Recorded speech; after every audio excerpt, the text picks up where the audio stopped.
আসসালামু আলাইকুম বন্ধুরা, কি অবস্থা? সবাই কেমন আছেন? তো আশা করি আল্লাহর অশেষ রহমতে সবাই ভালো আছেন। তো দেখেন আমি কি অবস্থা আছি। তো এত বড় একটা চার আমার এখন পার হইতে হবে। এটা আমাদের বাড়িতে আমি এইমাত্র ঢাকা থেকে আসলাম।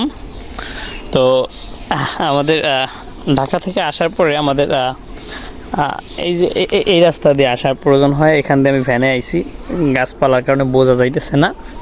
তো এদিক দিয়ে আসলে এদিকে ভ্যান পাওয়া যায়, আমার জন্য আসতে সুবিধা হয়। তো আসার পরে আমাদের বাড়ি হলো ওপারে, এই খালটা বা গাংটা আগে পার দিতে হয়।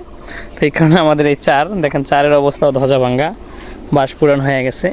তো এত বড় একটা চার এখন আমি পার হব, তা আপনারা দেখেন। তো আমরা যেহেতু সবসময় এই চার পার হই, আমাদের একটা অভ্যাস আছে। সবচেয়ে বেশি যখন পার হইতাম আমাদের এই চার, এখন যেই পাশ থেকে আসতেছি ওই পাশে আপনার স্কুল ছিল। তো প্রত্যেক দিন আমরা স্কুলে যেতাম, এই চার পার হইয়া তারপর আমাদের স্কুলে যাইতে হইতো। আমি কিন্তু এখন আলগা হাতে পার হইতেছি, দেখেন আমার এক হাতে ফোন আর এক হাতে ব্যাগ, কারণ এখানে একটু রাস্তা বা এই চারটার শেপটা একটু ভালো, এই কারণে আমি শুধু আলগা হাতে পার হইতে পারতেছি। দেখেন কচুরি দিয়ে ভরে গেছে, পানি কিন্তু বলছে, এখানে পানিটা একটু ঘোলা ঘোলা লাগতেছে।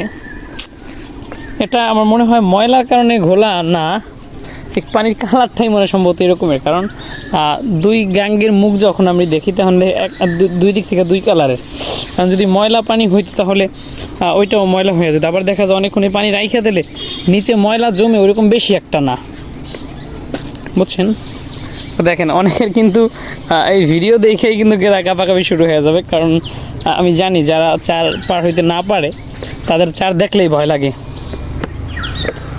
কারণ অনেকে দেখতাম আমাদের বাড়ি আত্মীয় স্বজন বেড়াইতে আসতো, হ্যাঁ, তখন এই চার দেখলে আর ভয়তে দিকে যাইতে চাইতো না, বলতো যে দূর থেকে ঘুরে যাবো, তাও ভালো, তাও ওই চারে পার হব না। তো দেখেন আপনাদের কার বাড়ি কোন জেলায় একটু বলবেন, এবং আপনাদের এলাকায় চার আছে কি না।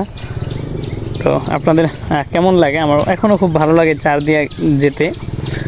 ভ্যানে যাওয়ার ব্যবস্থা আছে, কিন্তু আমি চারে যেতে আমার কাছে ভালো লাগে।